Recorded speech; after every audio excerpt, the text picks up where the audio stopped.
Thanks for inviting me. And just on my background, I'm a medical doctor. I'm German, but I work in Switzerland. And can you still hear me? We can hear you. Wonderful. And after my clinical training, I went into drug development. I was global head pediatrics in Novartis 2001 to 2005, then global head pediatrics in Roche 2005 to 2009, and I'm independent since 2011. And I have coordinated and discussed pediatric trials for regulatory purposes since the last more than 20 years. And over the last years, I came to the conclusion that most regulatory studies that are demanded in minors lack medical sense. So let me first start with the background. We all know that drugs and vaccines have massively contributed to longevity and low child mortality. Triggered by the thalidomide disaster, US law demands since 1962 proof of efficacy and safety of drugs before their approval. Today, the FDA, that's the US regulatory authority, and the EMA, the European Medicines Agency, define children as under 18 years of age and demand separate, allegedly pediatric studies for pediatric approval. The point is that drug toxicities exist in newborns and they were reported in the 1950s, but children do not continue to be newborn until they come of age. The body matures with puberty, and that is the case much earlier than the 18th birthday. Furthermore, drugs treat the body, not the patient's legal status. So pediatric drug development, and I use this abbreviation of PDD throughout my slides, is semantically a blur between different meanings of the term child. But there are massive conflicts of interest. In my view, most regulatory pediatric studies are questionable, many even harm. What minors need are adequate doses and not separate proof of efficacy. Industry develops vaccines and drugs against diseases, including vaccines against viruses when an epidemic or a pandemic flares up. For EU registration, companies must submit a so-called pediatric investigation plan, where they must propose studies in minors from 0 to 17 years.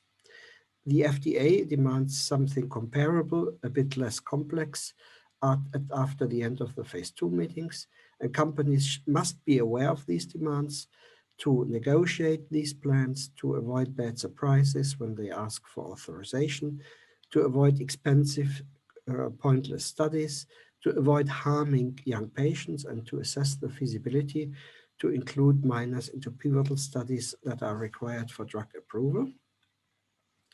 Now, there is the generally existing theory that children are therapeutic orphans. The roots for this theory is that since 1962 in the mentioned law, since then companies have to submit the results of drug studies before approval. Since this law, companies tried to protect themselves with warnings in US labels to avoid being sued. Most of you will be aware that the US legal system is very prone to start damage lawsuits. Dr. Harry Shirky, he was the chairman of the first committee on drugs of the AAP. AAP is the American Academy of Pediatrics. He claimed these warnings made children therapeutic orphans. And soon the AAP demanded separate studies in children. What I found out over the last years is that there is a blur, this is a blur at the interface of medicine and law. Allegedly, pediatric studies were lucrative for researchers, for pharmaceutical industry, and it boosted the FDA reputation. The US rewards allegedly pediatric studies in patients up to 17, sometimes even up to 21 years of age, with patent extension. Since 2003, the FDA can also mandate allegedly pediatric studies. And since 2007, the EU demands PIPs, pediatric investigation plans, also for rare diseases, vaccines, and biologics, which was an expansion of pediatric drug development. In the last years, the FDA has to some degree relented, such as accepting efficacy of anti-epileptic drugs down to 2 years of age. It also recommends inclusion of adolescents into adult cancer studies, while the EMA has remained more dogmatic. But both FDA and EMA maintain the general concept of pediatric drug development. Here is a picture from a famous publication by Gregory Kearns from 2003 about absorption, distribution, metabolism, excretion in children. And what you see on these pictures is that, for instance, for the skin, you see that the only area where children's skin is thinner than adult skin is in preterm newborns. You see furthermore that, for instance, the renal function is measured only up to 12 years. And already at 1 year of age, you can compare adult renal function with children's renal function. So the point is that developmental pharmacology has correctly identified very young children, that their body, their ADME, absorption, distribution, metabolism, excretion, is rather different from adults, but that is a state that does not continue until people are 18 years of age. So there are two types of pediatric studies: real studies in children and pediatric studies demanded by a flawed concept. It is important to realize that the entire discipline of pediatric medicine developed off-label long before the term off-label emerged in 1988. One example is conventional melanoma, which affects adults and rarely also adolescents. FDA and EMA rewarded or demanded separate pediatric melanoma studies. 2 were terminated. I've published all these, so you just go into my list of publications if you are interested in details. But PIP-triggered cancer studies are ongoing. And the point is that today we know that through genomic analysis, we know that conventional melanoma is the same in adults and adolescents. And the FDA recommends adolescents in adult cancer studies. On the other side, in the US, the Race for Children Act demands studies with new anti-cancer drugs in patients up to 11 years. So, pointless and harmful allegedly pediatric studies include cancer, epilepsy, depression, infectious diseases, and many more. The other side is that the treatment of pediatric cancer has advanced not through, but despite pediatric drug development. And I will bring a rather actual example in about 3 minutes. The lady that was saved from acute lymphoblastic leukemia was Emily Whitehead. But first, a short explanation that the term pediatric drug development means at least 4 different things. It means pediatric clinical pharmacology, that's the absorption, distribution, metabolism, excretion in infants and children. It means also pediatric legislation, starting in the US with 1997. And since 2007, we have the EU PIPs. There is a book by Malberg, now in its 2nd edition, with the title Pediatric Drug Development. But then pediatric drug development is also the true development of new drugs that are effective in children, such as ivacaftor and other new drugs against cystic fibrosis, inhalative lung surfactants, enzyme replacement that saved the life of children that were condemned to death still a few decades ago. But overall, FDA and EMA say that they want new drugs for children, but they mean something different. So just a short jump into history. What you see is that 100 years ago, labels were very different. Mrs. Winslow's soothing syrup contained morphine, and in these days it was regarded as acceptable to sell cocaine toothache drops. What we see in history is that pediatric oncology evolved with cytotoxics given to minor patients. But this was not a regulatory success story. It was a clinical success story. So the point is that off-label use can be dangerous if you do not know what you give. But if you know what you prescribe, to condemn off-label use in general is simply wrong. And you see in this picture the survival of young patients with different types of cancer. Clinically, pediatric oncology is a huge success story, but that was not due to the discovery and development of new drugs, but to the fact it was due to the fact that in these days chemotherapy drugs already existed, had been until then, until the 60s, only been used in adults, and now were started to be given also to minor patients. And that is also the basis of the huge good picture in the public of pediatric oncology. They have a huge reputation. Now I hear a voice. Hello? Yeah, sorry for the disturbance. Somebody is unmuted his mic. So I can continue. Yeah, you can continue. Okay. So modern pharmaceutical legislation, you should be aware that modern drug development could only start with the beginning of the scientific revolution and industrialization. Then the laws were advanced by catastrophes. And here are two examples of such catastrophes. One was sulfanilamide elixir in 1936. It led to the death of over 150 people, among them many children. And then there was the thalidomide catastrophe. You see here the children with severe malformations. They have no good arms.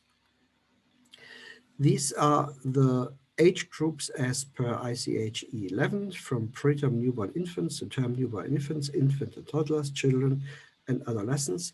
And what you see here, this adolescent, he is bodily already an adult. So there is, for instance, an FDA, a publication by FDA authors, and they showed that in 95% of all drugs where doses were investigated in adolescents, the outcome was identical to adult doses. So adolescents are physiologically no longer children, and to ask for pediatric studies in adolescents is nonsense.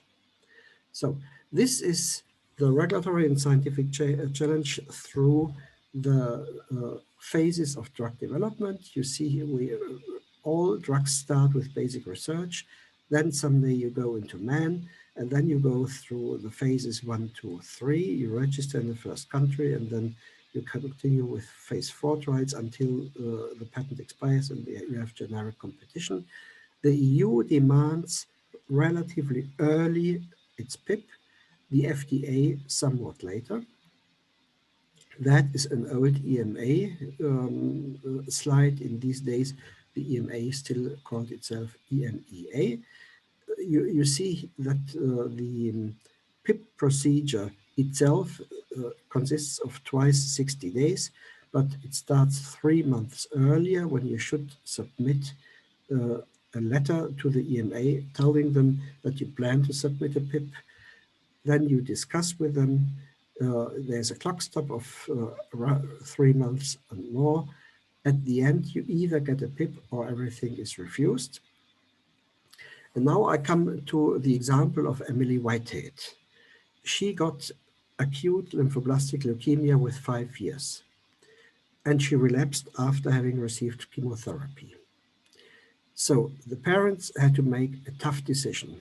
Either accept that she would die and bring her into a hospice, or enter a new promising study. And the parents did not hesitate 1 minute. So she entered a study with a CAR T cell therapy, which reprogrammed T cells to attack the ALL cells.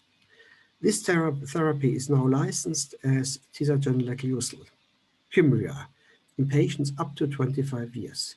Today, Emily is a healthy young woman. She's still a teenager, but she's cancer-free. And would she have entered one of the many studies demanded by EMA PIPs, she would probably be dead. So, pediatric laws have created an artificial market for mostly pointless, often harmful pediatric studies that must be paid by pharmaceutical companies. The largest academic research groups that live well with pediatric legislation are those on juvenile idiopathic arthritis, European cancer research, and many more. All stakeholders claim that pediatric studies, which are in minors up to 17 years, help children. Again, don't forget, adolescents are physically no longer children, but they do not advance minors' healthcare. So institutions, researchers, and companies profit from allegedly pediatric studies, which means money, publications, networking, good image. Some clinicians have started to distance themselves, including specifically neurologists that claimed correctly that anti-epileptic drugs work also in younger patients, and the International Group on Pediatric Multiple Sclerosis. Here, the two disasters in clinical research in the past that are often quoted in the literature. Beecher reported in 1966 22 unethical studies that had been published in renowned academic journals. And the Tuskegee study in African Americans with syphilis was performed, and when antibiotics had been developed, they were not told that antibiotics work against syphilis. They were simply told they had bad blood.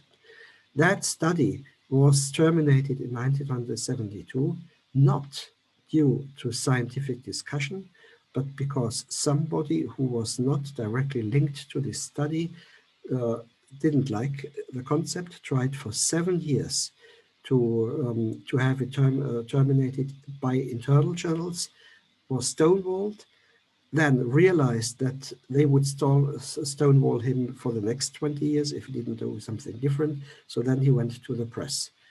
The study was terminated a few days after it came on the a headline in a national US newspaper. The name of that guy was Peter Buxton, by the way. So companies might ask ethics committees to reject unethical studies that have been asked from them by regulatory authorities. They could go back to the authorities and ask for modification of the pediatric plans.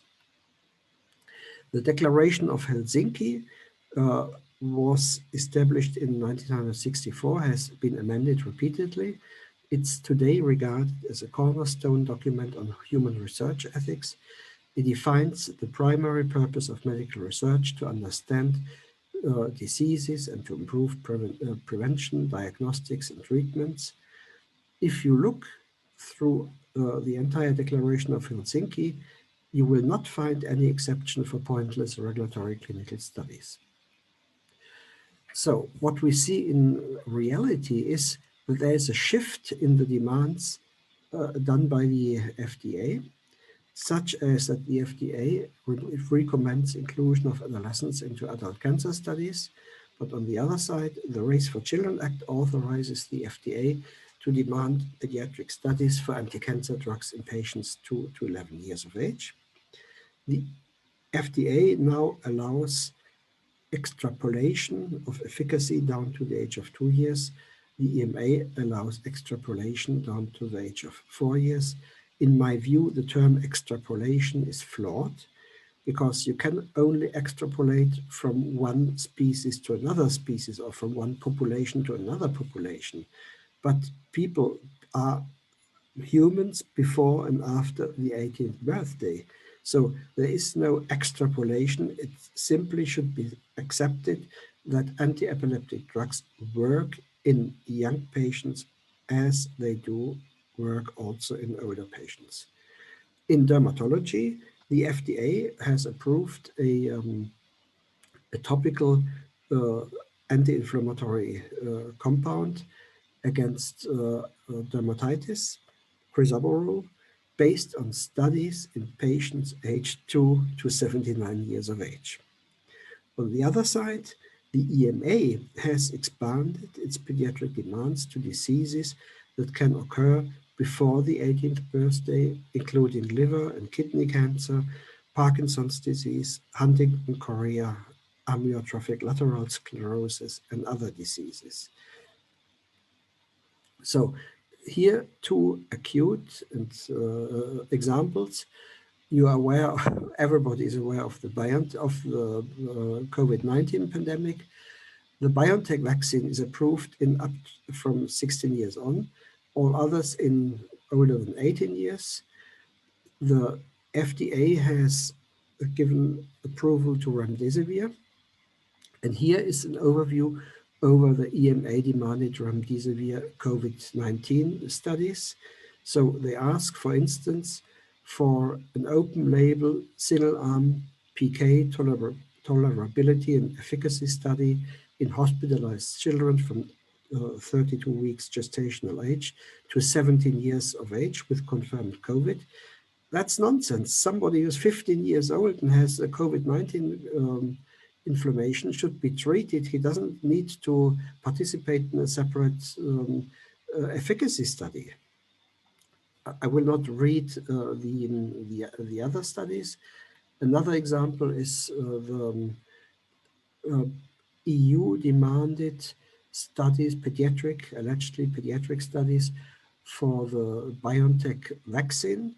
So they ask, for instance, a double-blind dose-finding study in adults, but then a placebo-controlled efficacy, safety, and immunogenicity study in adolescents 12 to 17 years of age, including adults, for the prevention of COVID-19, and then similar studies in younger patients.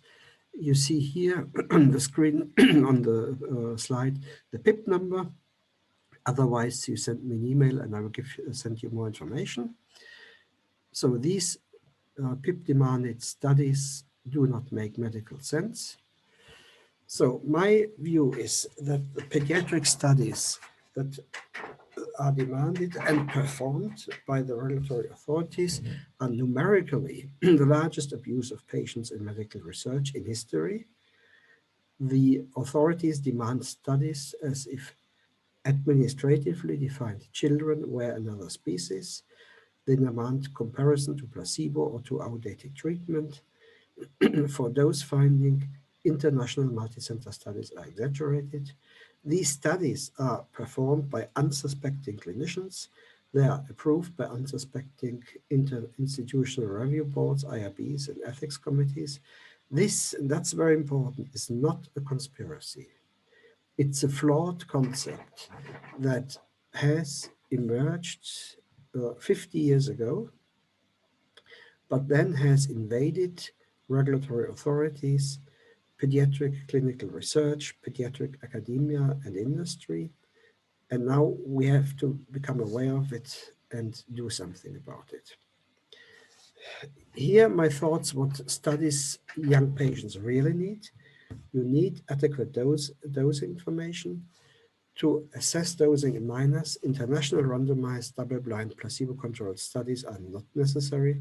It's better to calculate the needed doses based on physiologically based pharmacokinetics, PBPK, modeling simulation. Young patients that need treatment anyway should be treated, and the parents been asked for additional blood samples. This approach is called the opportunistic approach. So my conclusions are that long-term US and EU pediatric laws need revision. Today, companies must comply with these laws. To negotiate with the regulatory authorities, medical understanding is key. The courts have so far not decided against FDA and EMA. No damage lawsuits have been started against companies or researchers, but both are a question of time. So thank you for your attention. And here's my contact, so you can email me or can give me a phone call. And that's all. Thank you.